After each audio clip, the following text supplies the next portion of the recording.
Good evening, everyone. Welcome into the New Orleans Saints Postgame Show presented by Mercedes-Benz. Caroline Gonzalez here alongside John DeShazier. Your New Orleans Saints just defeated the Carolina Panthers 33-7 and completed the first NFC South sweep ever. They finished the season at 12-4, and they will end up as the number 2 seed in the NFC. JD, obviously in the pregame show we were talking so much about injuries, the COVID-19 list. The Saints were without 3 of their top 4 safeties. They come out with 5 turnovers, 3 end zone interceptions, and 2 regular interceptions. Fantastic performance from the defense. Well, the Saints basically have been chameleons this season. They found a variety of ways to win, whether it be defense, whether it be offense. They won a couple of games with special teams, and that's what good teams have to do, and that's why they're NFC South Division champions, for the 4th consecutive year. They just continue to find ways to do it. This game, without the top 3 running backs, like you said, Alvin Kamara, no Latavius Murray, no Dwayne Washington, and still they're able to manufacture enough on the ground to be able to be effective. Drew BREES, extremely effective. And then defensively, what more can you ask? They gave up 7 points, 3 end zone interceptions. They had, I think, 3 or 4 sacks. They just got the job done continually. And end zone interceptions are the best picks because you are directly taking points off the board for the opposition. So you can't ask for a whole lot more from a team that was extremely short-handed in terms of personnel, and yet they were able to come out and get this big W.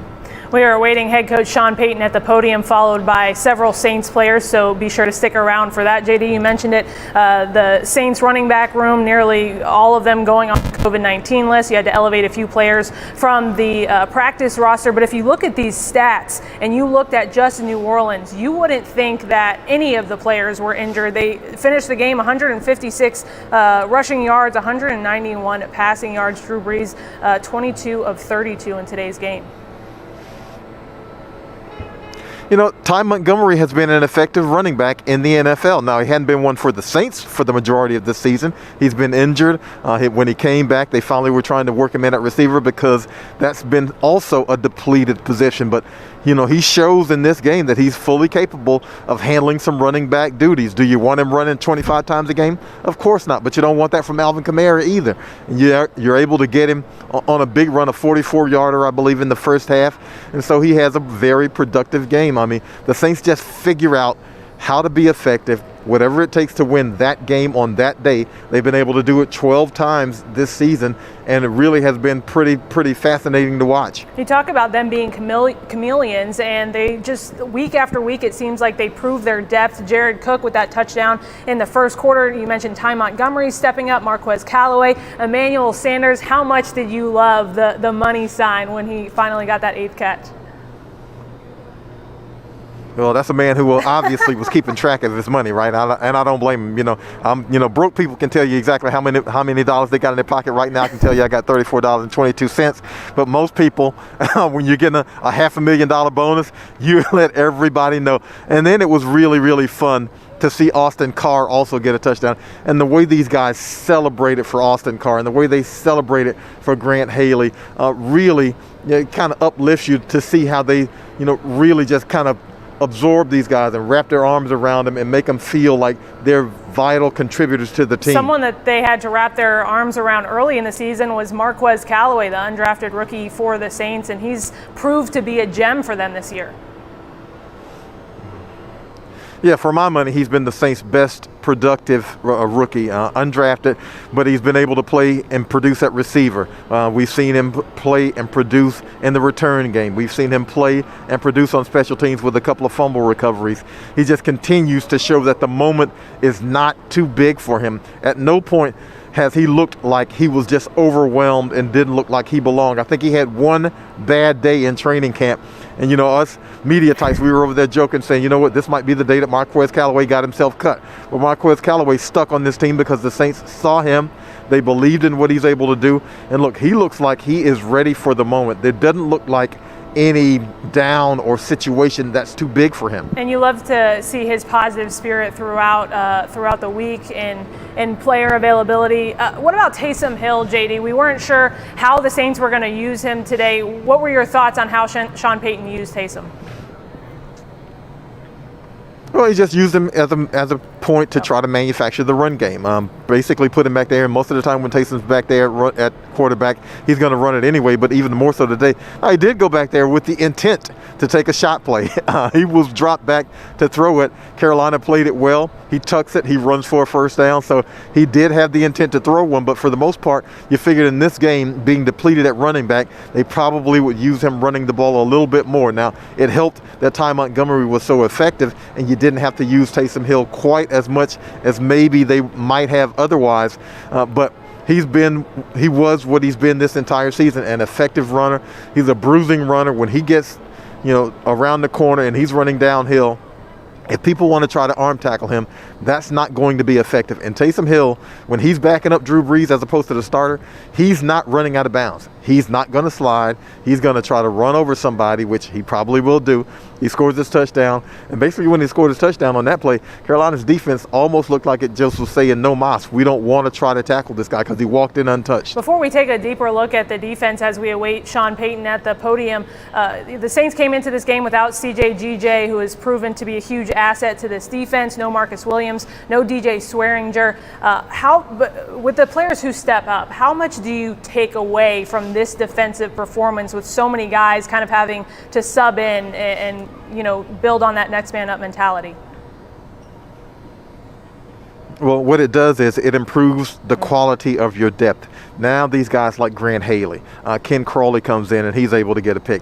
Those guys have NFL game experience. Now Crawley's played in NFL games before, but they hadn't played in a long time this season. Haley had never played in an NFL game for the Saints until today. So now you get those guys, you get them on the field, you get them some actual experience. And if you're Dennis Allen, defensive coordinator, are you able to be as exotic as you'd like to be or as you normally be? Of course not, because those guys haven't had the reps and they don't have the cohesion and the sync and the chemistry with their teammates.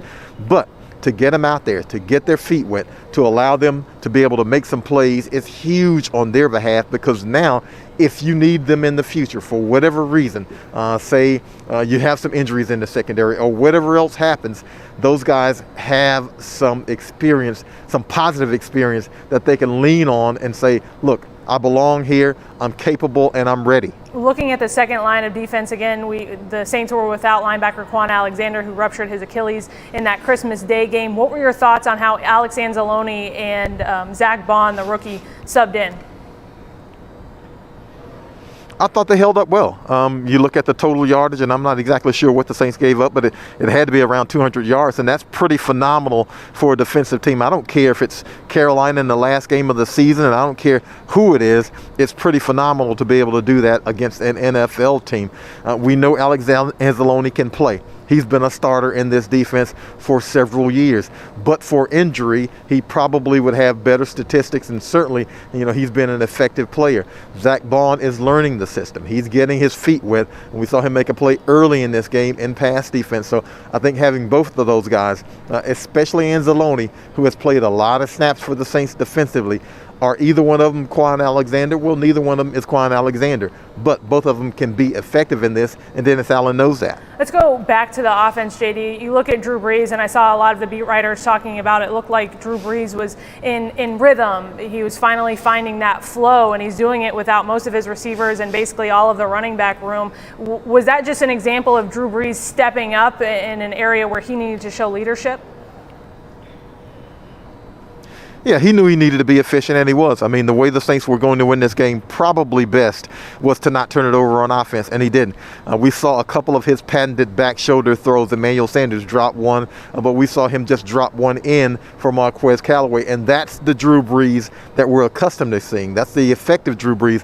When he's got that pinpoint accuracy going and that timing going, then we're expecting to see big things out of him. He ran an efficient 2-minute drill at the end of the first half. They didn't get a touchdown out of it. They got a field goal, but still, I thought he was extremely efficient in that area, and that's what you want to see out of him. I don't know how his ribs are feeling right now. Probably feeling a whole lot better after a win, but certainly he looked a lot more like Drew Brees that we're accustomed to seeing in this game. Yeah, I'm looking forward to the gritty videos that come out of this locker room dance, that's for sure. Well, in weeks past, JD, we've heard about third down efficiency from Sean Payton. This week they were 6 of 14. What areas of improvement do you think that Sean Payton is going to talk about? Well, he'll still want better third down efficiency. He'll still like that. He'll want a little bit more chunk plays in the passing game. He won't like the couple of sacks that they gave up on Drew Brees under pressure. I think Carolina did a good job with that, and certainly he'll want to make sure that the run game is as efficient as it was in this game, and it continues to be. Defensively, I don't know a whole lot that he's going to be able to argue about. When you get 5 interceptions and multiple sacks against a team, that's going to be hard to nitpick around, but I'm sure they'll find something, whether it be the time that Sheldon Rankins jumped into the neutral zone or those kinds of things, because you're going into the playoffs and you're going to be playing against better teams. And the one thing that you don't want to do is make a mistake that keeps an opposing offense on the field an extra set of downs, or that gives an opposing defense an opportunity to force a turnover and those kinds of things. So, there's always, as a coach, plenty of things to nitpick around and figure out and to get your team and keep them on their toes. Well, JD, coming into the game, in order for the Saints to get the number 1 seed, they needed Green Bay to fall to the Chicago Bears. That did not happen. They also needed Seattle to win. That did happen, as I believe we are waiting for Sean Payton here at the podium in Bank of America Stadium. And I believe here he is.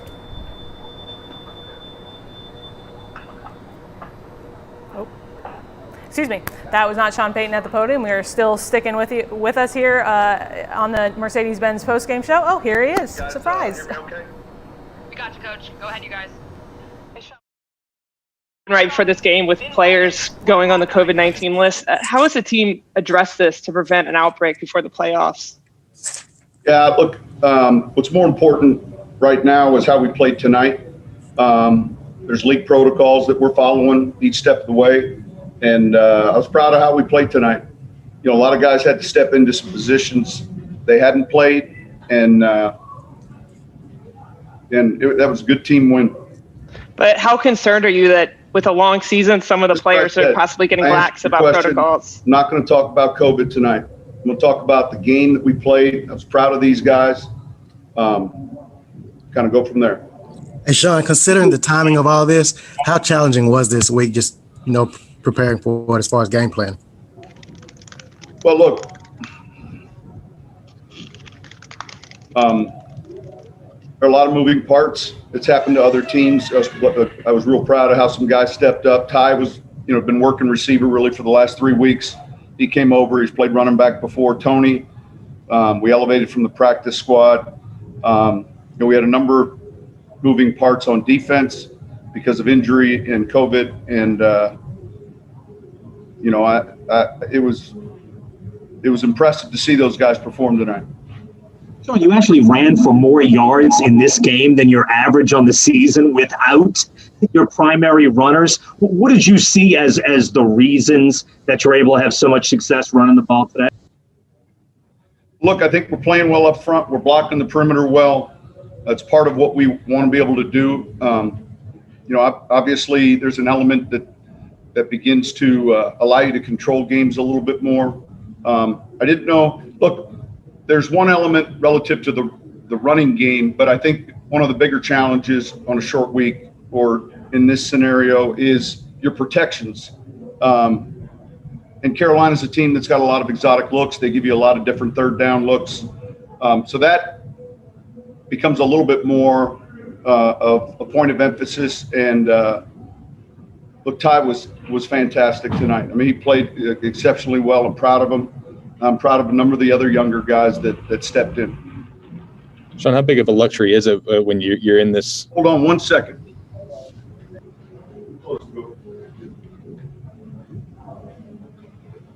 Go ahead. How big of a luxury is it when you're in this like weird situation that you're able to plug a guy like Ty in there who's had so much experience in this league and at running back? Yeah, I mean, look, it's a credit to him. We had to we had a little cram course yesterday, and everyone understood it was going to be a little longer practice. Guys knew that, and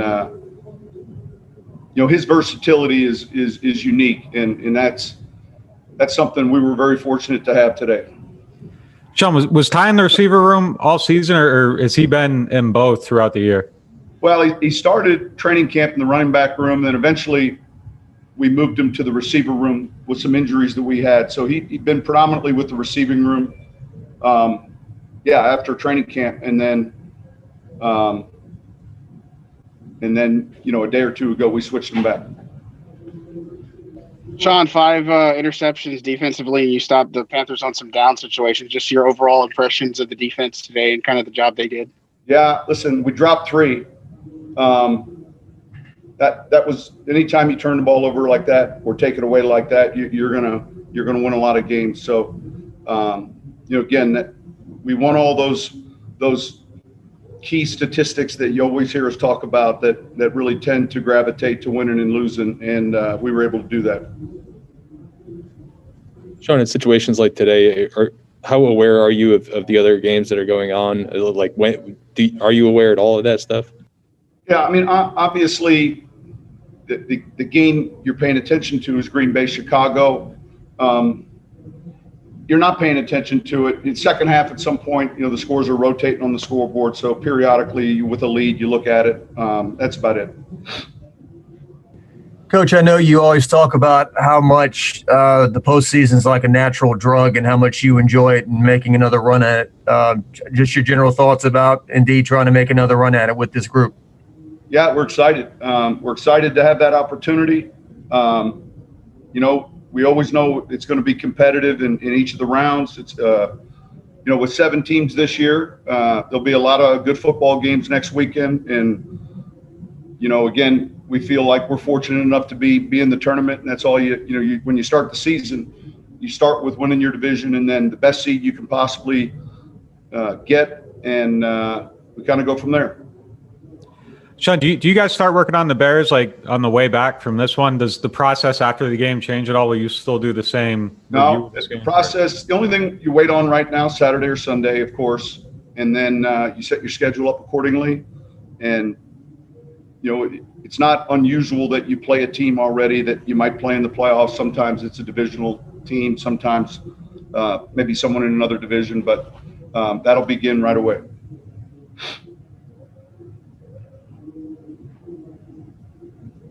The whole Saturday, Sunday thing, Coach, that's just out of your hands and in terms of who will be available to play and all that. I mean, how much thought are you giving right now to that? Well, if you're asking, do we get a vote in it? we wait and see what day they give us. Obviously, you'd like one day over the other, right? But yeah. All right. Thank you.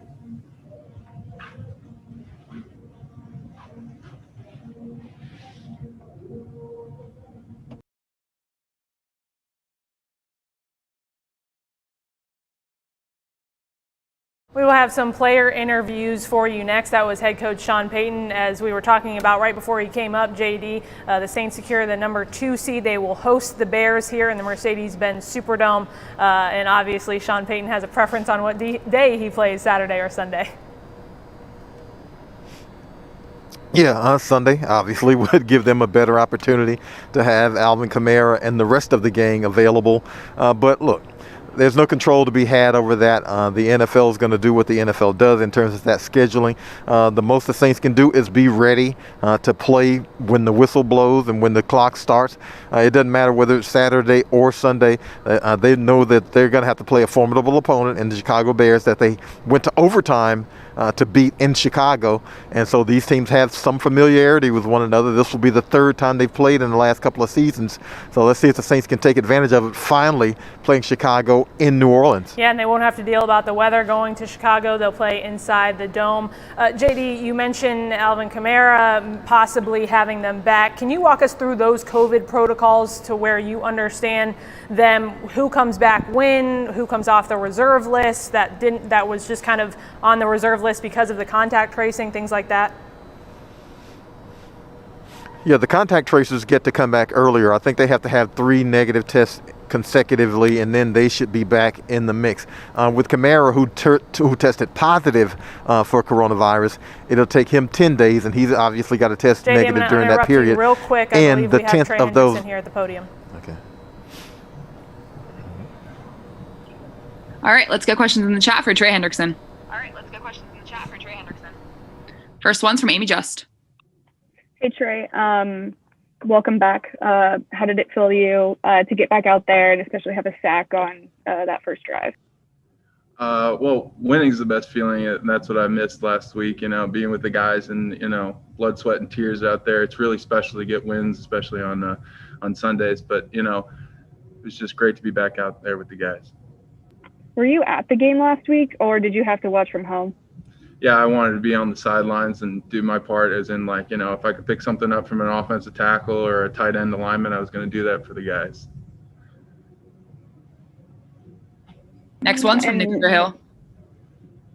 Trey, what's it say about this team? Do you think your guys' identity is just that you can overcome basically any circumstance? And what does that do for a team in the playoffs, just being as battle tested as you guys are right now? Well, we've been doing that since I've been a part of this team. It's always been that mentality of next man up and get on to the next one and all these kind of things. So, you can't say enough about the culture that we've created in this locker room, and I've been fortunate enough to be a part of. And going into playoffs, it's good to have a win and get rolling on this thing. Next one's from Amy Just. It wasn't just you coming back today. Malcolm Brown was back too. How big is that for y'all, especially on the front going into the playoffs, that y'all are healthy? Well, it's just another tool in the toolbox. That's how we are as a D line. As long as the attack stays at a consistent level, and we wear these guys out and get after the quarterback and stop the run up front, that's what makes us special. Next one's from Doug Mouton. Yeah, hey, Trey, 5 interceptions on defense. That's not, I think the last time the Saints did that was almost 30 years ago. How much fun does it become when it gets like that? You could see guys talking a lot. Just what was it like on the field? This one had to be Yeah, it was definitely electric, getting after the passer, getting them to throw bad throws, and then the coverage was great because we were getting after the quarterback all night. So, that was one of the keys to victory, and we executed, and you can't say enough about our defense plan and execution. Next one's from Nick Underhill. Hey, just as a teammate, how have you seen Carl Granderson come along, and then especially just these last few weeks, how he's been playing? The guy works day in and day out. You don't know. It's one of those things where I've been in a similar situation to that, where you don't know what week you're going to be playing, or even wearing a ball cap, and to work week in and week out with not a bone at the end of the light at the end of the tunnel, I guess, for lack of a better word. It speaks a lot to his character, and that he was prepared to win this week, and he executed. What's the challenge of that when you don't know when your next snap's going to come? Well, it's a mental game for one, and you're team guy, and you got to be all in. But I'm telling you, to prepare like he has these weeks, not knowing if he's going to play or not, it's something special. Next one's from Jacques Doucet. Just want to get your general thoughts about the way this defense is playing, and your thoughts on this defense trying to make a run at it, starting the playoffs next week. Couldn't really hear him on that one. I'm sorry. Just, can you hear me? I'm sorry. Your thoughts about making a run at the playoffs and in the playoffs, and how you're feeling about this defense entering the postseason. It's nameless, faceless, and we're ready to prepare for the next game plan on Monday and get after it. Next one's from Doug Mouton. Yeah, hey, Trey, you finished with 13 and a half sacks. If I had told you that preseason that you were going to get that many, did you think you could put up numbers like that? Hell yeah! I've always had that belief, and I surrounded myself, my family. I can't say enough about my family and my wife for all the support that they've given me and believing in me when you kind of have to quiet the noise and just go to work. So I really can't say enough about my family, and I kept the faith, and all the glory goes to God. All right, we're all set. Thank you, Trey. Thank you. I'm gonna brag for you. I appreciate that. Are you leading the league now? I'm actually not sure. I'll check. Sack master. Appreciate it. All right, let's get questions in the chat for Malcolm Jenkins.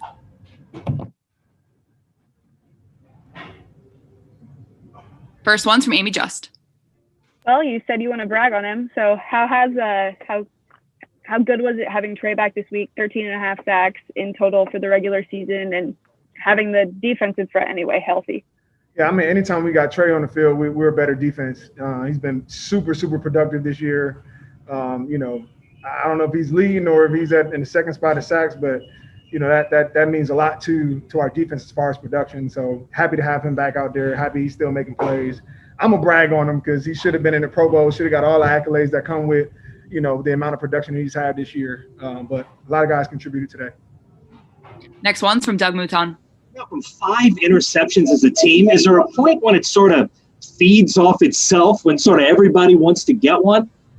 Oh, 100%. You know, and it's a team thing. You know, our offense put up enough points to really make it one-dimensional. And then when your offense is one-dimensional, you got opportunities to make plays on the football. You know, and we had multiple guys come in and contribute. And to see that production from some of the young guys was really encouraging. Speaks to the depth that we have, speaks to our coaching staff and how they have young guys prepared in a game that, you know, we needed. And so it was exciting. Next one's from Jacques Doucet. Malcolm, starting your NFL career with this franchise over a decade ago, now making your way back, just your feelings about trying to make a run at another Super Bowl with this group entering the playoffs. Yeah, I mean, you know, with all the context that surrounds the playoffs and the game, you got to really just stay focused, you know, 1 week at a time and do what you got to do to prepare to win one game. You know, it's going to be a lot about playoffs past and the history and all that stuff, but really all that matters is what's right in front of us. And that's his first playoff game when we figure out when that is. Next one's from Amy Just. Yeah, you answered about all of the picks collectively, but how cool was it to see Grant Haley get his first pick today in the end zone, no less?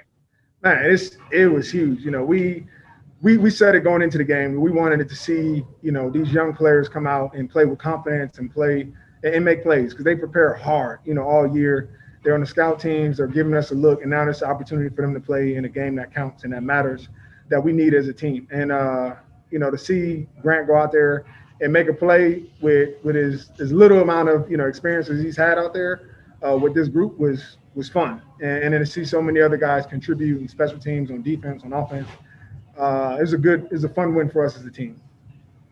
Next one's from Catherine Terrell. Malcolm, just with a lot of COVID outbreaks around the league and in light of what happened yesterday, did the captains have to talk to their teammates maybe just about reminding everyone to be careful going into the playoffs? Like, is that something y'all have thought about? I mean, it's something that we've talked about all year, and we know, you know, some things are out of our control, but we're going to do is, you know, as much as we can to possibly give ourselves the best chance in the postseason. And to do that, you got to have guys available. So that's going to come with some sacrifices, being smart, staying, you know, pretty much isolating yourself. But we also understand that in the pandemic, you know, some things happen, but we're trying our best to make sure that we limit the amount of exposure we have because we have what we want right in front of us and we can't miss guys as we move forward in the playoffs. Next one's from Fletcher Mackel. Yeah, that was actually my question, Malcolm, but just to kind of follow up on the leadership thing, when you won a Super Bowl here, you were kind of the rookie following the leaders in some regard. Do you remember those days? And I mean, obviously you won a Super Bowl with Philadelphia as well, but now kind of being the locker room leader and letting everybody know that this is kind of a different experience, being in the playoffs with a legitimate chance to win it all. Yeah, I mean, you know, obviously you've got playoff experience and experience in going all the way. And for me, what's been one of the lessons I learned, especially early on, is to just be yourself the whole time. You know, nothing changes about the rules of the game. The size of the field is the same. The size of the football is the same. Everything's the same, whether it's the preseason or it's the postseason. The only thing that changes are the circumstances around the game. And so for us, we need to focus just on our job, having fun, executing like we do any other game, and not make it bigger than it is. Next one's from Luke Johnson. Malcolm, what was it like for you to see Tom Montgomery just step in and just kind of casually rip off a 100-yard game after having like one carry all season? Yeah, I mean, I wouldn't call it casually. He's somebody who's prepared and has been a back in this league that has had success. You know, he just happens to be behind, you know, a few really good ones.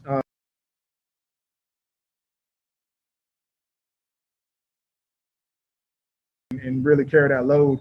And yeah, rip off 100 yards like it's, you know, like any other Sunday was fun to watch. I'm happy for him. He's somebody who, you know, grinds all year, you know, and then he's able to play the role when we call upon him. He's ready. not a selfish guy, moves around, plays different positions, and for him to get his opportunity tonight was fun to watch. All right, we're all set. Thank you, Malcolm. Thanks.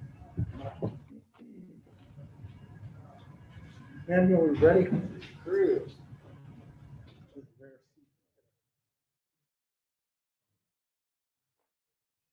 All right, let's get questions in the chat for Emmanuel Sanders. First one's from Nick Underhill. So we saw the little celebration. How did it feel to get that 8th catch today? Oh, great. Felt great.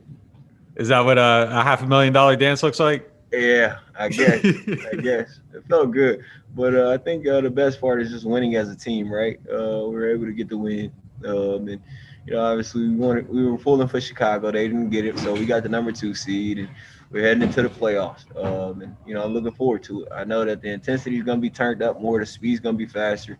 And we got to be ready for it. We got to be prepared for it. But I'm looking forward to it. Next one's from Amy Just. Yeah, today the next man up mentality hit just about every single position group, especially running backs, with Ty Montgomery, 100 yards for him today. How big was that, just knowing that he's been in your room for most of the season and then flipping over to receiver and having a game, or flipping over to running back, and having a game like that? Yeah, if you think about just Ty Montgomery in general and just what he did for Green Bay, and what he's capable of doing, he was just himself today. And that's what I told him before the game. I said, you don't have to be anything more than just yourself. And that's what he did.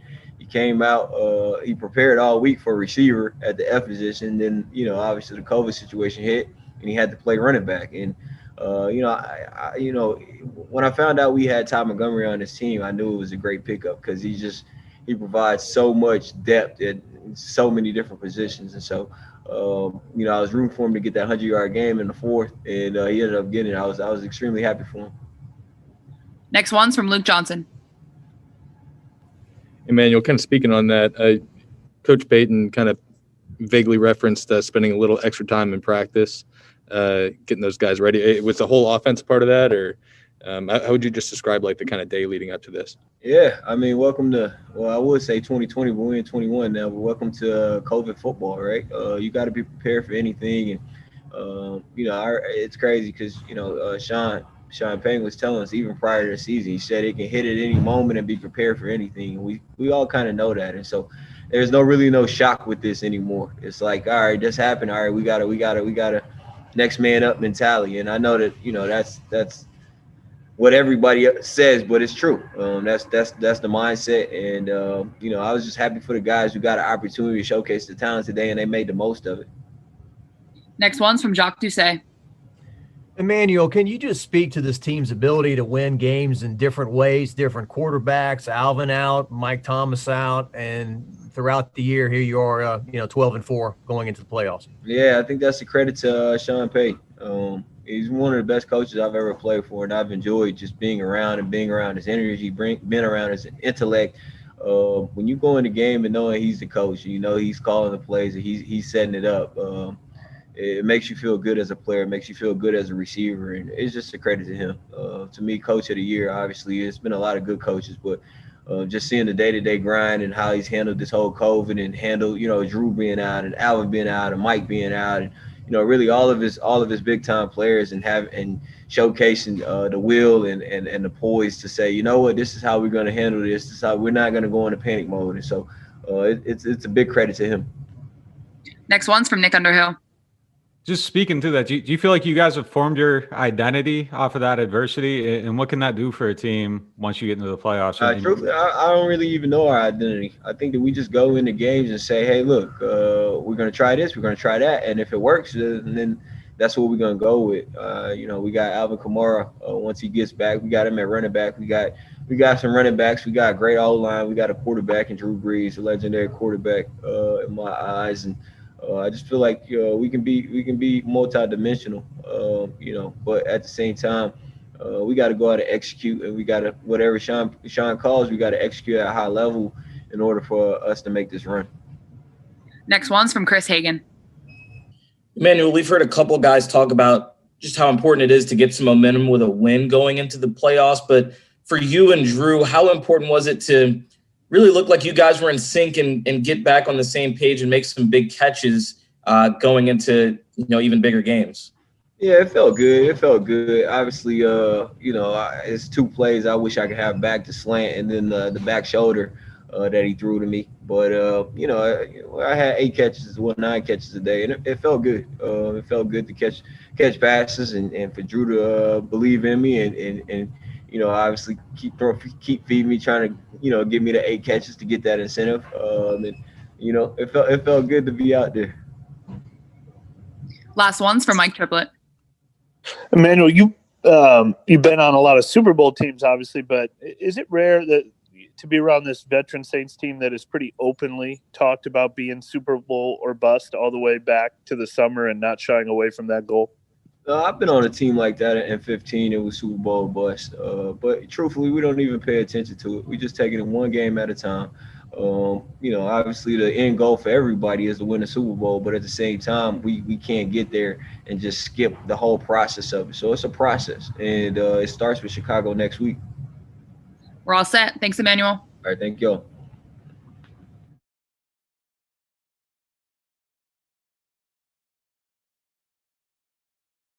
All right, Drew, let's get questions in the chat.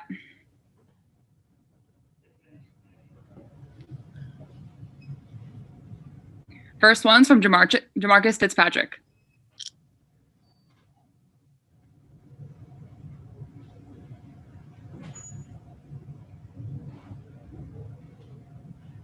Jamarcus, we can't hear you on this end. Mike, you want to follow up? Sure. Yeah. Drew, you've talked after each game about how you're feeling more and more rhythm. Where do you feel like after what looked like a pretty efficient game, and how important was it for you to have a good game in week 17 heading into the playoffs? I think it was really good. I mean, really for us as a team, I mean, especially down the stretch here, you're playing for so much each and every week. And obviously we've endured a lot throughout this season with injuries and having, various guys down at key positions, throughout. Obviously we were dealt kind of a crazy hand, with the running back situation going into this game. But, man, it says so much about our team, the way that we've been able to respond. And also I think we've been able to see a lot out of young players that now are playing, more pivotal roles for us. And so, as we kind of go into the playoffs here, I think obviously we wanted to end the season, continuing to ascend. And I think for me, just continuing to feel healthier and more comfortable each and every week, coming off my injury. I know we get Mike Thomas back. I think the last 3 weeks being down have been great for him. And, we'll just take it one step at a time here. But bottom line is we know that in order to play our best, in order to achieve the goals that we want to achieve, we've got to have the same approach each and every week with our preparation, with our work habits, and everything that we do. We don't just show up and play. And we put that time, effort, and sense of urgency in throughout the week so that we can get the result we want on Sundays. Next one's from Ricardo Lecomte. Drew, you mentioned that running back situation. Montgomery had to switch from the wide receiver room to the running back room today. His game and how hard that is to make that adjustment like that when you get such short notice. Yeah. Listen, a testament to him, because honestly, it wasn't until Saturday morning that we realized that we were going to be out, the running backs. And Ty had a significant role as a receiver in this game, just like he did last week against the Vikings at receiver. And so, all of a sudden it's like, hey, switch gears. Ty is now running back. Tony Jones, you're coming up from practice squad running back. And all right, here's the receivers that now are going to be up to kind of fill this role that Ty had as a receiver. And I mean, you can just imagine all the kind of moving and shaking and chess pieces that kind of needed to be flipped around. And then you kind of going through the game plan and just making sure that, everybody's comfortable with what we're doing. And, but, can't say enough about our coaching staff to be able to do that. And also Ty and the job that he did. Next one's from Sean Fazend. Hey, Drew, what did you see on the touchdown throw to Emmanuel Sanders? It's like you checked at the line of scrimmage there. Yeah, it's honestly, I'm trying to remember that one. Help me out. It was like you had checked and had a play action throw, hit Emmanuel Sanders over the middle in the end zone there. Yeah, I'm seriously having a blank here on Emmanuel's touchdown. Remember Jared's, I remember Austin's. I just know we were trying to get Emmanuel at least 8 catches in this game. So, down the stretch, you're just trying to feed him. Obviously, he's always a great matchup and a guy that you're trying to feed the ball to. But for the life of me, I am not visualizing his touchdown right now. I'll think of it as we keep talking here. Next one's from Luke Johnson. Hey, Drew, in situations like today where all three of the teams vying for the number 1 seed are playing at the same time, like how cognizant of you are that during the game, or do you have to kind of shut it off completely? Yeah, just shut it off. Just shut it off, play ball. No, if we take care of our business, maybe those pieces fall into place, maybe not, but regardless, just, control what we can control. And yes, I do remember the Emmanuel touchdown now. Yeah, it was a nice little check, play action. He kind of found a little soft spot in the middle of the defense, and we were able to fit it in there. But I thought it was a good scheme, good play call, and good execution. Next one's from Amy Just. Yeah, Sean kind of alluded to it in that Saturday's practice ran a little longer than you normally would, just because you had to change a lot of different things with the game plan with having so many guys out. What do you remember about yesterday's practice and fitting in the pieces where they may have not been the day before? Yeah, like I said, man, there was some stress on Saturday.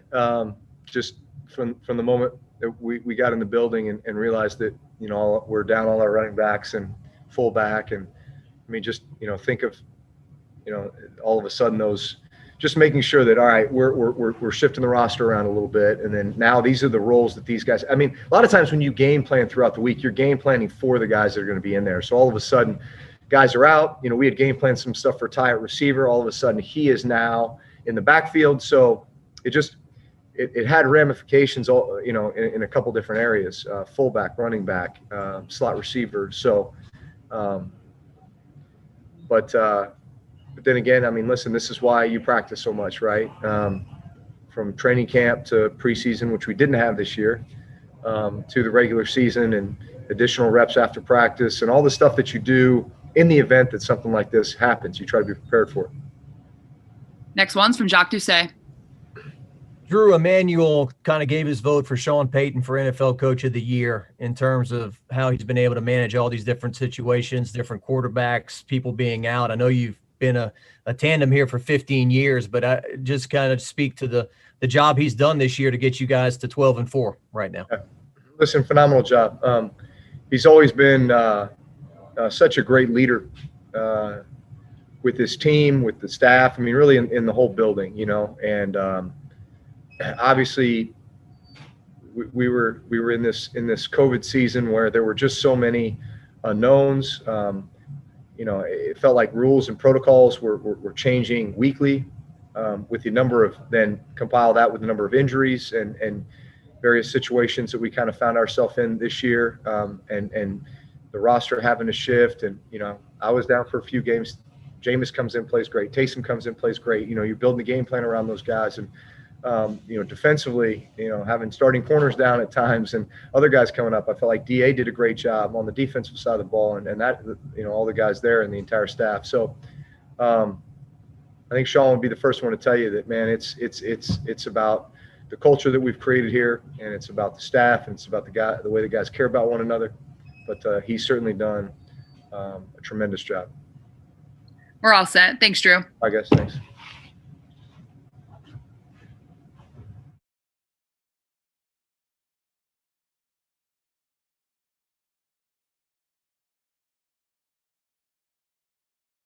We've got Grant Haley joining us. First one's from Amy Just.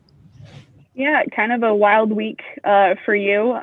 When did you find out that you were going to be playing today? And then you got a pick, and it's your birthday around now too, so things are looking up for you.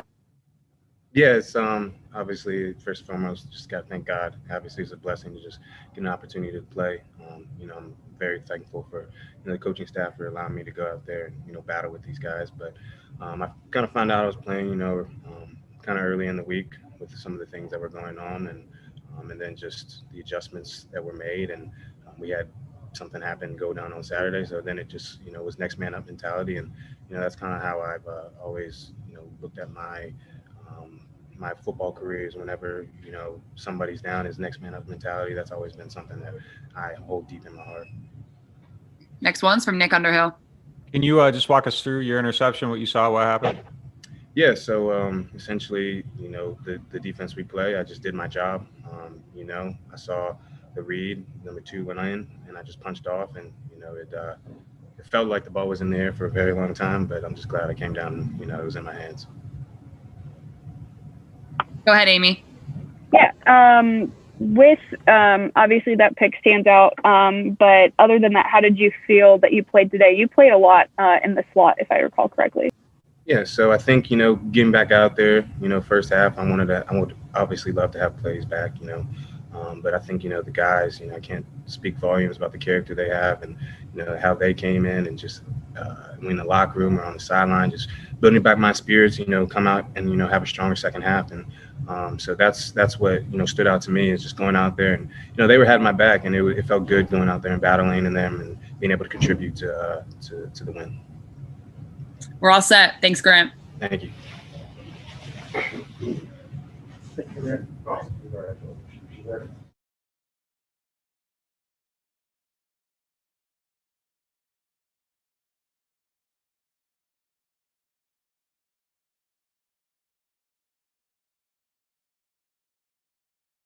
All right, we've got Ty Montgomery. Amy Just, go ahead. Hey, Ty.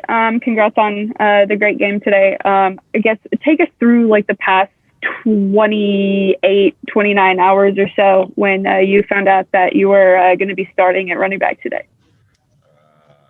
It was kind of crazy. You get the news about AK, and then like, all right, Ty, we need you to, everything you learned in the receiver room, we need you to now go learn running back. And I'm like, all right, cool. This is what I'm here for. And then I pull into work the next day, and it's like, you're our only running back. I'm like, you're kidding. But honestly, I felt prepared for it. It feels like it's been about 3 seasons since I had a real opportunity in a game. And it's kind of how I got my start in 2016. When I was with the Packers, we lost Eddie Lacy and James Starks in the same game, and then I had to step up and do the same thing from receiver to running back. So I honestly felt pretty comfortable and prepared. But to be honest, the guys that we ended up losing for this game, we need them. Can't wait for them to be back. That's for sure. Next one's from Luke Johnson. Can you just go into like what went into these last like 48 hours for you just to kind of figure out exactly what you're doing? I mean, you've been with this team since training camp, but like how much of your like role in the game plan just got completely flipped around, and how much did you have to like kind of cram before today? I'm sorry. I can't hear you. There's some people like moving some stuff out. My bad. It's all good. I'm just curious, in these last 48 hours, was it like kind of like a cram study session just with your role in the game plan changing so drastically? A little bit. At one point, it felt like I was going back to my Stanford days, trying to like pull all-nighters and cram everything in. But, like you said, I've been with this team since training camp. All training camp and about the first month of the season, I spent that in the running back room. So when my number was called to fill in this role, it was kind of a seamless transition. It was a bunch of things I've already ran. I kind of knew how to run, and so I just came in with the mindset that I was going to take the yards that the defense was going to give me, and ball security, be decisive, get downhill, and still getting my feet wet. But as I get more opportunities, I'll start making some more things happen in the second level and finishing these runs in the end zone. Next one's from Nick Underhill. They told us to keep this brief, so I'll just go with the very broad question here. Just how did it feel to get out there and be able to show what you could do, and what do you feel like went right for you today? It felt really good. I was really excited just to get another chance to play football. Like I said, it feels like it's been about 3 seasons since I had a real opportunity to do that. So it felt really good. And what went well for me was my teammates supporting me, coaches believing in me. The O-line did a heck of a job creating some lanes for me. Coach JT, he's been a wonderful coach, teaching me things, showing me the cutback lanes, how to ride the wave and things like that. And Drew as well, just talking to me about the pass game and so forth. But to make things happen in the run game today felt really good. We're all set. Appreciate it, Ty. Yeah, thank you. Thanks for the time.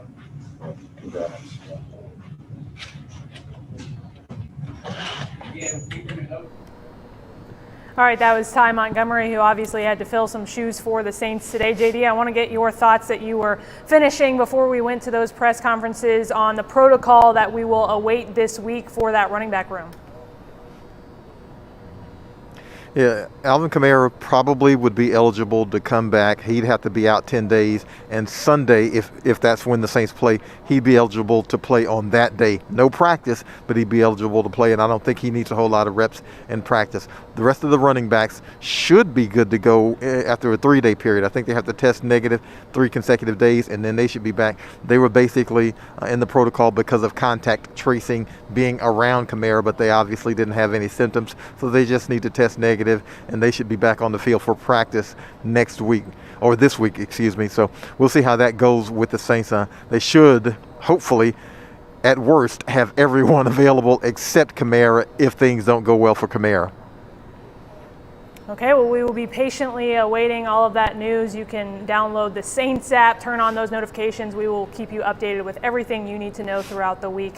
As the Saints prepare for their first playoff game here inside the Mercedes-Benz Superdome against the Chicago Bears, we will also be awaiting on the time and date of that game. For John DeShazier, Caroline Gonzalez, all of our fantastic production crew, your New Orleans Saints defeat the Carolina Panthers 33-7, first sweep of the NFC South.